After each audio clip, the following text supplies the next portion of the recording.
Hello students, welcome to Elite Adventures YouTube channel. काफी सारे students के ये क्वेश्चन होते हैं कि 6 मंथ्स जैसे कम टाइम में हम लोग एनआईटी क्रैक कर पाएंगे या नहीं।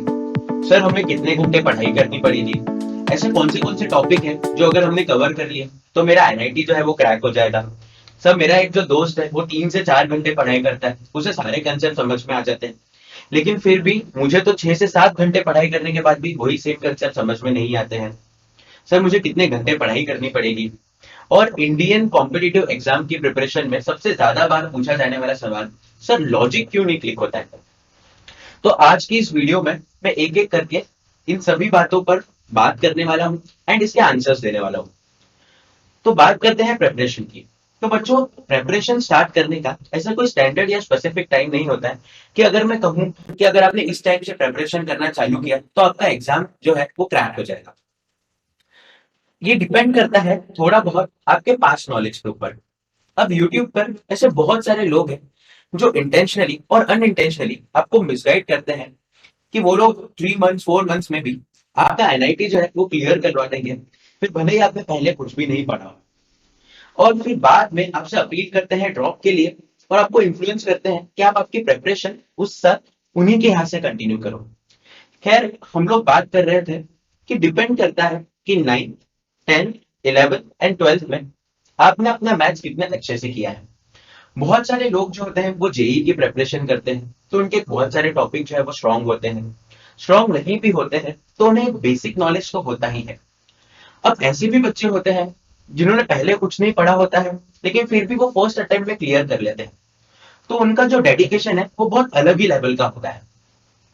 अब जो मैक्सिमम स्टूडेंट होते हैं वो मुझसे यही कहते हैं कि सर हम लोग कंसिस्टेंसी मेंटेन नहीं कर पाते। तो बच्चों, किसी भी एग्जाम की प्रिपरेशन के लिए कंसिस्टेंसी मेंटेन करना बहुत ज्यादा इंपॉर्टेंट है। दूसरा ये कि वो एक सोर्स पर रिलाय नहीं कर पाते हैं, 10 सोर्सेस को एक्सप्लोर करते हैं, 10 सोर्सेस को इधर से उधर देखते हैं, उसमें अटके रहते हैं, बजाय इसके कि वो एक सोर्स पर रिलाय करें और अपनी प्रिपरेशन को बूस्टअप करके पढ़ाई पर फोकस करें। अब अगर देखा जाए तो लगभग अभी आपके पास में 5 से 5.5 महीने का जो टाइम है वो बचा हुआ है, और अगर हम इसी टाइम को लेकर चले और अपने प्रेपरेशन के ऊपर ध्यान दें तो मैं ये नहीं कहूंगा कि ये बहुत ज्यादा इजी टास्क है। इनफैक्ट ये डिफिकल्ट तो है ही सही, एंड आपको आपकी प्रेपरेशन की तरफ बहुत ज्यादा डेडिकेटेड रहने की जरूरत है और साथ ही साथ आपको मोटिवेटेड रहने की भी जरूरत है।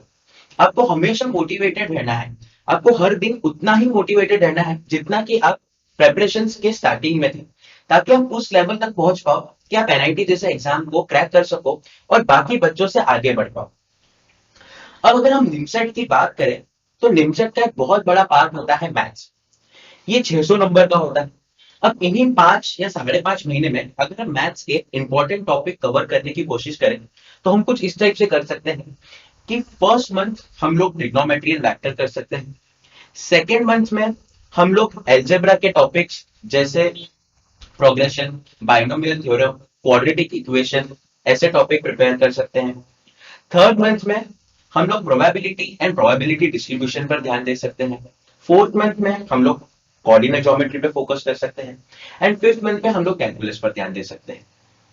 अब मैं ये सुनने के बाद बहुत सारे लोग या बहुत सारे बच्चे जो है मुझसे क्वेश्चन करेंगे कि sir calculus and coordinate geometry तो बहुत ज्यादा इंपॉर्टेंट टॉपिक है, फिर इनको हायरार्की में हम लोगों ने लास्ट में क्यों रखा हुआ है।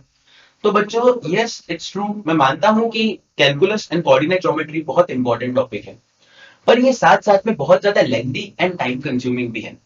अगर आप अभी महीनों भी इसमें प्रैक्टिस के लिए लगा दो, रोज 150 से 200 क्वेश्चन भी करो, तो भी आप इन टॉपिक को स्ट्रॉन्ग नहीं कर पाओगे। इसके बजाय जो हम लोगों ने टॉपिक फर्स्ट मंथ में रखे हुए हैं वो लेस टाइम कंज्यूमिंग है और साथ ही साथ स्कोरिंग भी है।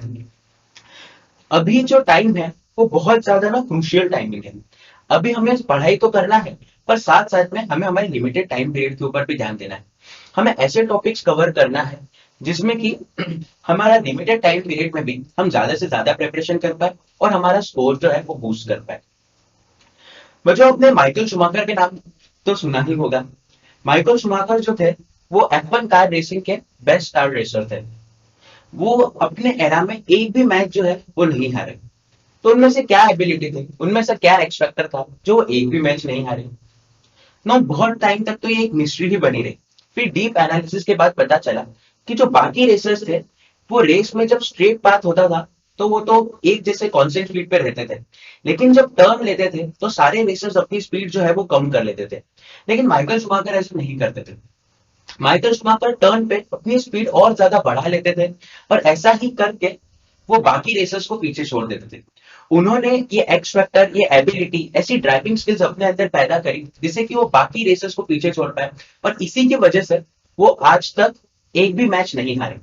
तो बच्चों आपको भी कुछ ऐसा ही करना है। आपको भी अपने अंदर वो एक्स फैक्टर क्रिएट करना है, वो एबिलिटी क्रिएट करना है कि आप बाकी बच्चों को पीछे छोड़ पाओ। दूसरा, अभी जो टाइम आने वाला है ना बच्चों, वो टाइम आने वाला है वैकेशन का। क्रिसमस है, न्यू ईयर है, तो बहुत सारी वेकेशंस आने वाली है। बहुत सारे बच्चे क्या करते हैं कि इन्हीं वेकेशंस में या इन्हीं फेस्टिवल्स को लेकर अपनी पढ़ाई जो है वो डिस्टर्ब कर देते हैं। पर आपको भी ऐसा नहीं करना है। इनफैक्ट आपको इन्हीं वेकेशंस का एडवांटेज उठाना है और आपको अपनी प्रेपरेशन को और ज्यादा एक्सेलरेट करना है, ताकि आप जो है उन बच्चों से आगे निकल पाओ जो पिछले 1 या 2 साल से पढ़ाई कर रहे हैं और निमसेट के एग्जाम को क्रैक कर पाओ। अब हम लोग बात करते हैं रीजनिंग की। तो अब लिमिटेड टाइम पीरियड में या ऐसे टाइम में कहा जाए तो एक बुक करना जो कि आर एस अग्रवाल करना सही रहेगा। वैसे तो हम हमारे ऑनलाइन कोर्सेज में बच्चों को दूसरी भी बुक रिकमेंड करते हैं। अब ये तो बात हो गई पढ़ाई की, लेकिन पढ़ाई के साथ साथ हमें ये भी जानना जरूरी है कि जो कंसेप्ट हम लोगों ने पढ़ा है वो हमें आया है या नहीं आया है, और ये होगा टेस्टिंग से। तो टेस्टिंग के लिए आप एलाइट एडवेंचर्स की ऑनलाइन टेस्ट सीरीज में एनरोल कर सकते हैं, जिसकी लिंक मैंने डिस्क्रिप्शन बॉक्स में नीचे दी हुई है। इसमें आपको एनटीए बेस्ड पोर्टल का एक्सपीरियंस मिलेगा, जिससे कि आप जब रियल निमसेट एग्जाम दोगे तो आप बहुत ज्यादा कंफर्टेबल होंगे, क्योंकि आपने सेम पैटर्न एनडीए बेस्ड जो पोर्टल होता है उस पर आप बहुत बार टेस्ट दे चुके होंगे। So you will be feel comfortable at the time of real NIMCET examination. साथ ही साथ आपको वीडियो सॉल्यूशन भी मिलेंगे, जिससे कि आप एनालिसिस कर सकते हो, ताकि जो मिस्टेक आपने पहले की है वो मिस्टेक्स आप दोबारा रिपीट ना करो। इफ यू वांट, आप ऑनलाइन टेस्ट सीरीज प्लस ई स्टडी मटेरियल के कोर्स में भी एनरोल कर सकते हो। इससे आपको 10 सोर्सेज पर रिलाय नहीं रहना पड़ेगा। आप एक ही सोर्सेज पर रिलाय होकर अपनी प्रिपरेशन जो है वो बूस्टअप कर सकते हो। आपको टॉपिक वाइज थ्योरी, फिर असाइनमेंट, फिर टेस्टिंग एंड फिर एनालिसिस मिलेगा, जिससे आपकी कंप्लीट प्रिपरेशन हो जाएगी और आप अपनी स्टडीज के ऊपर और ज्यादा फोकस कर सकते हो और आपको भटकना नहीं पड़ेगा। आप एक ही जगह पर रिलाय होके, विच इज एलाइट एडवेंचर्स, उस पर रिलाय होके आप अपनी प्रिपरेशन जो है उसको कंटिन्यू कर सकते हैं। बच्चों, ये जो टाइमिंग है, और एक बार और मैं मेंशन करना चाहूंगा कि अगर आपको फिर भी लगता है कि सर सेल्फ स्टडी से हमारा नहीं हो पा रहा है, तो आप एलाइट एडवेंचर्स के ऑनलाइन कोर्स में भी एनरोल कर सकते हो। अगर आपको कोई भी क्वेरी हो या कोई भी क्वेश्चन पूछना हो तो आप हमें व्हाट्सएप कर सकते हैं हमारे नंबर पे, या आप हमें कॉल करके भी पूछ सकते हैं। Elite Adventures will always be there for your any help at any stage of your preparation. बच्चों, ये जो टाइमिंग है वो सोचने का नहीं है, तो अब और ज्यादा सोचकर कंफ्यूज मत हो। ये टाइम जो है वो टाइम है एक्शन लेने का। तो start your preparation as soon as possible. So all the best students, thank you so much for watching this video.